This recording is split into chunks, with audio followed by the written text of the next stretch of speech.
Hello दोस्तों, आज हम अध्ययन करने वाले हिंदी साहित्य के एक महत्वपूर्ण कवि रघुवीर साय जी का जीवन परिचय। तो चलो शुरू करते हैं। रघुवीर साय जी का जीवन परिचय। प्रयोगवादी कवियों में रघुवीर साय जी का नाम विशेष महत्व रखता है। इनका जन्म 9 दिसंबर को लखनऊ में उत्तर प्रदेश में हुआ। इनके पिता का नाम हरदेव साय था, जो साहित्य के अध्यापक थे। इनकी माता का नाम तारा देवी था। इनकी आरंभिक शिक्षा लखनऊ में ही हुई थी। यानी इनके पिता का नाम हरदेव साय, माता का नाम तारा देवी था और इनका जन्म 9 दिसंबर 1929 को लखनऊ विश्वविद्यालय में ही 1951 में उन्होंने अंग्रेजी साहित्य में एमए किया।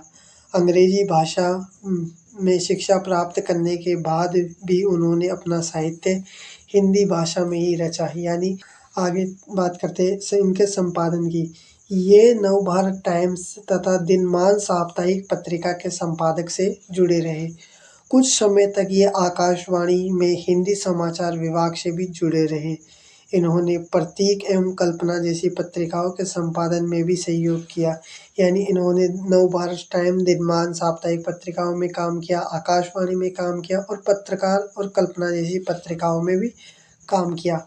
आगे हम इनकी रचनाओं की बात करते हैं। तो रघुवीर साय का हिंदी साहित्य में महत्वपूर्ण स्थान रहा है। ये समकालीन इनकी प्रमुख रचनाएं हैं, जिनमें सबसे पहले हम देखते हैं काव्य संग्रह। सीढ़ियों पर धूप में आत्महत्या के विरुद्ध हंसो हंसो जल्दी हंसो, लोग भूल गए हैं कुछ पत्ते कुछ चिट्ठियां, एक समय था आदि।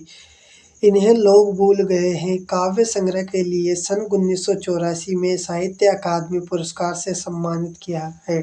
यानी जो इनका काव्य संग्रह था लोग भूल गए हैं, उसके लिए इनको 1984 में साहित्य अकादमी पुरस्कार दिया गया है। आगे हम बात करते हैं इनकी साहित्यिक विशेषताओं की। रघुवीर साय हिंदी के साहित्यकार एवं पत्रकार होने के साथ साथ कथाकार, निबंधकार और आलोचक भी थे।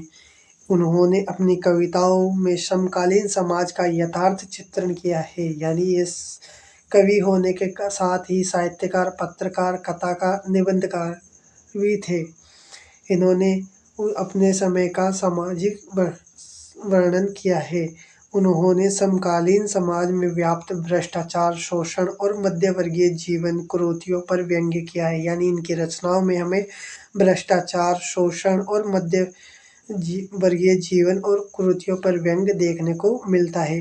उन्होंने अपने काव्य सीढ़ियों पर धूप में जीने की इच्छा की अभिव्यक्ति की है। यानी इनका जो काव्य है सीढ़ियों पर धूप में, उसमें जीने की अभिव्यक्ति देखने को मिलती है। आगे हम बात करते हैं इनकी भाषा शैली। रघुवीर साय ने प्राय सामान्य बोलचाल की भाषा का प्रयोग किया है। यानी इनकी रचनाओं में हमें सामान्य भाषा, जो कि बोलचाल की भाषा है, वो देखने को मिलती है।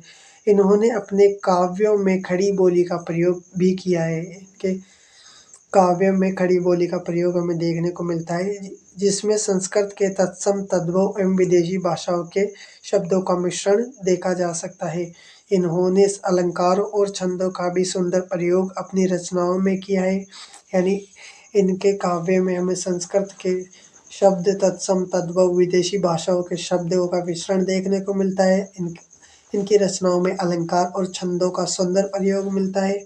अतः इनकी भाषा सरल, सहज और स्वाभाविक प्रभावमयी है। आगे चलते हैं इनकी मृत्यु। रघुवीर साय जी का 30 दिसंबर 1990 को दिल्ली में निधन हो गया।